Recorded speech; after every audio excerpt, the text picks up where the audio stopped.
name is Clorinda James, and today I'm going to discuss my project and my research project, and the title of it is Fun with Fingers, a qualitative review of the effects of ASL on normal hearing children.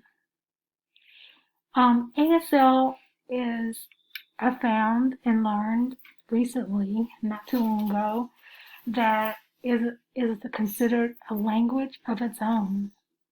You are literally considered bilingual if you are proficient in it. And of course, your first language, which mine is English.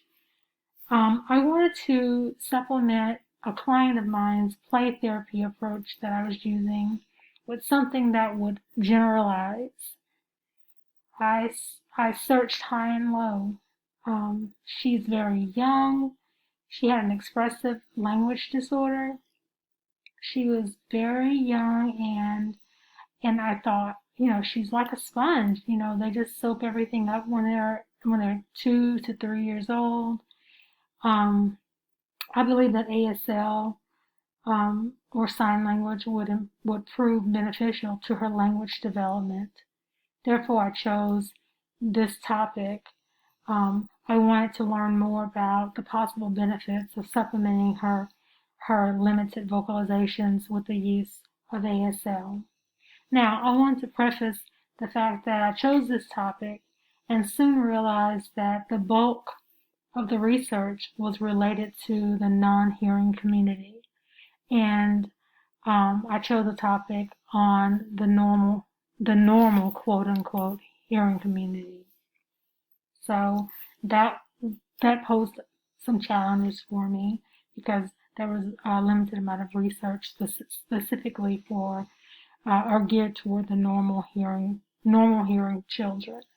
I also used a meta-analysis approach, and it looks really different than the rest of the members of my cohort. So my project and my paper are going to look extremely different than what most of you are used to.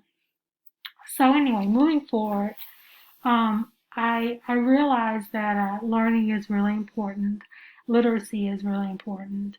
Maximizing your learning and your brain's capabilities, that's going to be really key to success. And so this is why I chose this topic. Overall, I wanted to know how or what the specific benefits were to someone who could hear, much like myself, who had no barriers in the hearing department. And I wanted to know how ASL could help that person. Um, our cognition is very capable of dealing with language input and also nonverbal input, and I think sometimes we minimize it. Our cognition is can handle dual functions or multiple functions. So I chose dual functioning. I'm going to define that. It's defined as the process of combining visual and verbal figures or spoken language. It's often used in infographics, timelines, diagrams, and graphic organizers.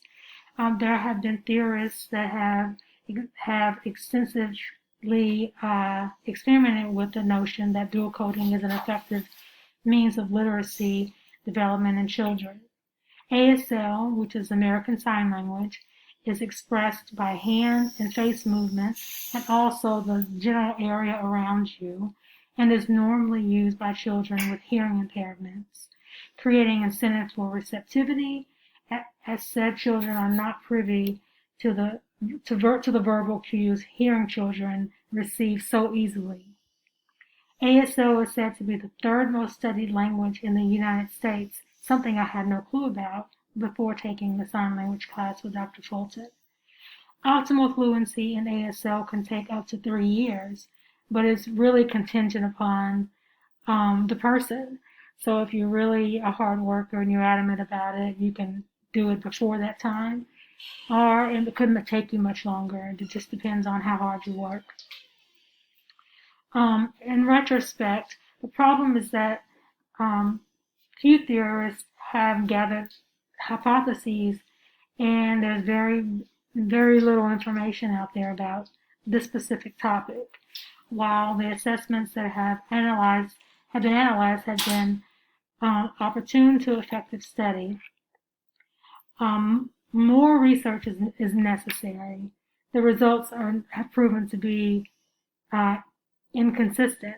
So some theorists have stated that ASL is not beneficial to the normal hearing child, whereas others have concluded that it can be. So I gathered that there's more research that needed to be done.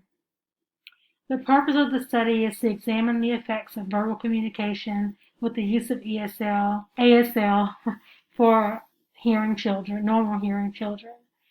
While theorists have predicted the effectiveness to the dual coding method, adequate research must be increased and/or further analyzed and recorded. In this study, the priority will be to assess pre- and post-test variables to accurately identify progression or regression of the normal hearing child. There were several research questions that I came up with, and some of them were related to the increase or improvement of vocabulary and communication, which is what I was looking for when I was looking for supplemental ways to target my clients' needs. Emotional development, child and parent bonding, normal hearing children in the recall of words. Word recall is very important, I've learned recently. And were there grade improvements, or could there be grade improvements? Cognitive benefits, spelling skills.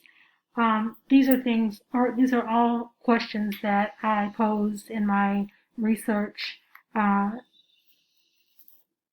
so, again, I want to reiterate that the purpose of my study is to test and analyze the effects of ASL on the normal hearing child.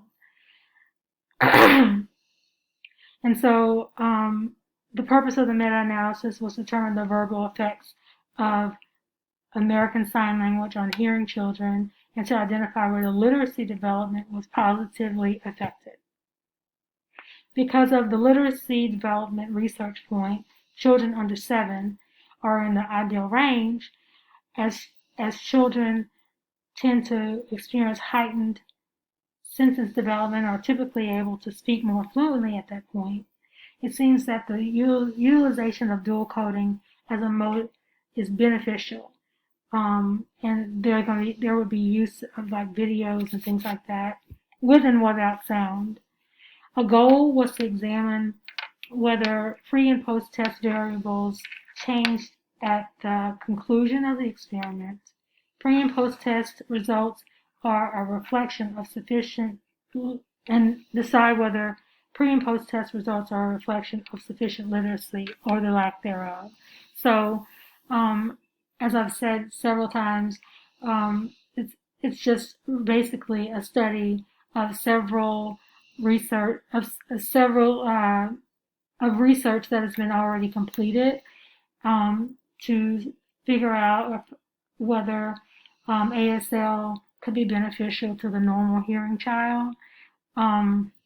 Again, I think we limit our capabilities, our cognitive capabilities, and if a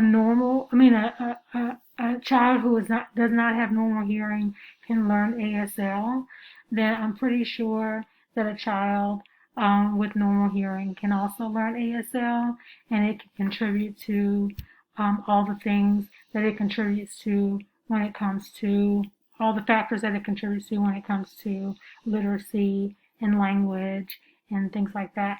So I really appreciate your time, and I hope you get so much out of it. Thank you.